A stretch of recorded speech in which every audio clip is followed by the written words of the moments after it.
আমরা যে নামাজে তাশাহুদ পড়ি, আত্তাহিয়াতু পড়ি, আমরা সেটা পড়ি যাই, কিন্তু সেটার পেছনে যে একটা সুন্দর গল্প আছে, সেই গল্পটা হয়তো আমরা জানিই না।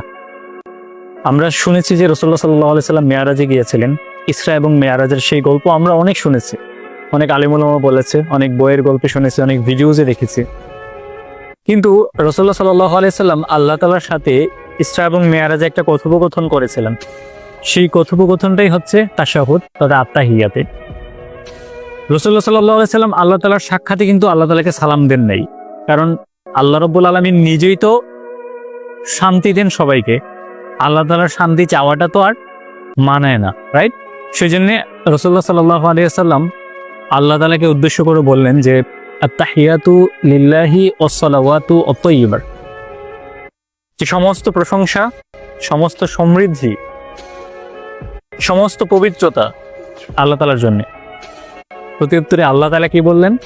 আল্লাহ তাআলা বললেন যে আসসালামু আলাইকা আইয়ুহান নাবিয়্যু ওয়া রাহমাতুল্লাহি ওয়া বারাকাতুহু, যে হে আমার সুপরিচিত নবী, রহমত এবং শান্তি বর্ষিত হোক আপনার উপরে। সাল্লাল্লাহু আলাইহি সাল্লাম আবারও বললেন যে আসসালামু আলাইনা ওয়া আলা ইবাদিল্লাহিস সালিহিন, হে আমাদের উপর শান্তি বর্ষিত হোক এবং আরো বর্ষিত হোক তাদের উপরে যারা সৎ কর্মশীল।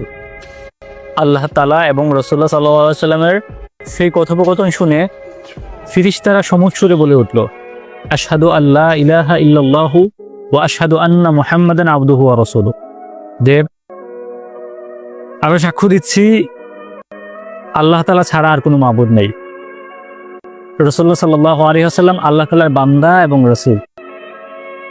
আমরা ইবাদতে মজা পাই না এই জন্যেই, কারণ হচ্ছে আমরা আসলে ইবাদতের গল্পগুলো বুঝি না। সূরাতে আল্লাহ তাআলা কি বলেছে সেই গল্পগুলো জানি না। এই জন্য আজকে থেকে আমার ভিডিওটি যারা দেখেছেন তারা নিশ্চয়ই আত্তাহিয়াত পড়ার সময় সেই কথোপকথন আপনাদের চোখের সামনে ভেসে উঠবে, সেই চমৎকার দৃশ্যগুলো আপনাদের সামনে ভিজুয়ালাইজ হবে এবং আপনারাও মজা পাবেন।